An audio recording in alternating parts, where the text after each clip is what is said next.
பகவத்கீதையில் 5வது சாப்டர் 22வது ஸ்லோகம் பார்க்கலாம்.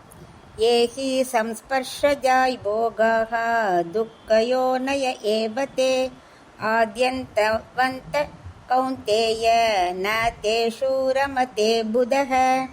இப்போ இதுக்குள்ள அர்த்தம் பார்க்கலாம். கௌந்தேய குந்தி புத்திரனான அர்ஜுனனே, விஷயங்களோடு இந்திரியங்கள், விஷயம்னா உலக விஷயங்கள் இருக்குல்ல, அந்த உலக விஷயங்களோடு இந்திரியங்கள் என்ன பண்ணும்?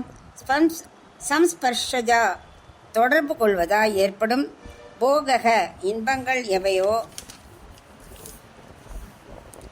தே அவை துக்கையோ நயக துன்பத்திற்கே காரணமாய் ஏவகி இருப்பவை அன்றோ, ஆத்யந்த வந்தகி முதலும் முடிவும் உண்மையன்றோ, புதக அவற்றின் இயல்பை அழிபவன், தேஷு அவற்றில் ந ரமதே ஈடுபடுவ மாட்டான் அப்படின்னு தெரிவிக்கிறார். ஏன் இந்த ஸ்லோகம் கண்ணன் கூறார் அப்படின்னாக்க, போன ஸ்லோகங்களால் உலக விஷயங்களில் சுகத்தை பற்ற விட்டுணும்னு சொன்னார் இல்லையா.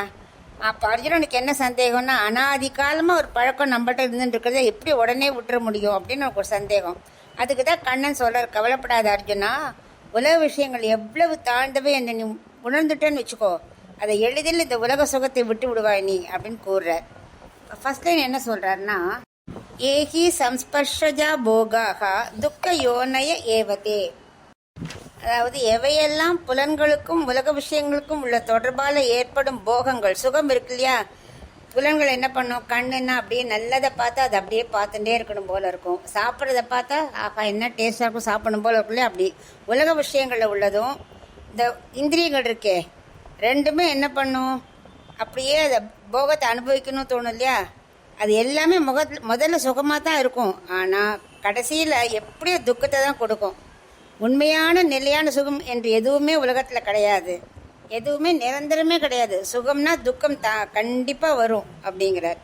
2வது லைனில் என்ன சொல்கிறாருன்னா, அத்தியந்த வந்தக கௌந்தேய ந தேஷு ரமத்தே புதக, அதாவது தொடக்கம் முடிவு ரெண்டையும் உடையதாகத்தான் இருக்கும். எப்போவுமே இன்பம்னா துன்பம், வெயில்னா குளிர்ச்சி மாற்றி மாற்றி இருக்கத்தானே இருக்கும், அது இல்லாமல் இருக்கவே இருக்காது, ரெண்டையும் உடையதாகத்தான் இருக்கும். அதனால் பண்டிதர்கள், அதாவது நல்லா படித்த அறிவாளிகள் என்ன பண்ணுவா, அந்த தாழ்ந்த தொடக்கம் முடிவு கொண்ட துக்கத்தை இந்த உலக சுகங்களில் ஆனந்தப்படுவதும் அதில் பற்று வைப்பதுமே கிடையாது அப்படின்னு எண்ணி ஆத்மாவை பற்றியே சிந்தித்து ஆனந்தத்தை அனுபவிப்பார்கள். அவள் தான் பண்டிதர்கள். அதான் ராமானுஜர் என்ன சொல்கிறாருன்னா, பண்டிதர்கள்லாம் எப்படி இருப்பாங்களாம், ஈடுபடுவது மட்டும் இல்லை, வெறும்னா இந்த உலக விஷயங்களில் ஈடுபடாமல் இருக்கிறது மட்டும் இல்லை, அதிலிருந்து விலகி நிற்கிறார்கள். பண்டிதர் என்ன பண்ணுவா, அது கிட்டே போக மாட்டா, தள்ளி போயிடுவா. அதனால் அது நிரந்தரம் இல்லை, ஆத்மா தான் நிரந்தரம்னு தள்ளி போயிடுவாவா.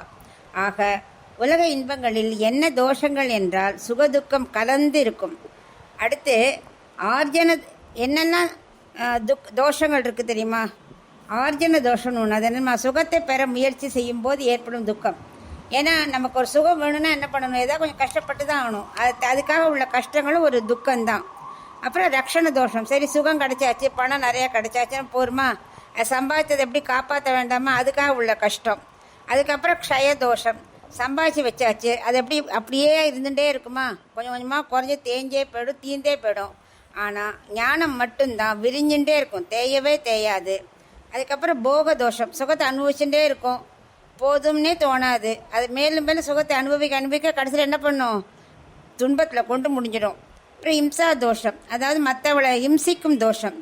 நம்மள்கிட்ட பணம் இருக்குன்னா மற்றவளை என்ன பண்ணுவா, இம்சிக்க வந்துடுவா, திருடுறதுக்கு, அது பண்ணுறதுக்கு, எப்படி பண்ணுறது, இப்படி உலக விஷயங்கள் எல்லாமே தோஷங்கள் நிறைஞ்சால் தான் இருக்கும்.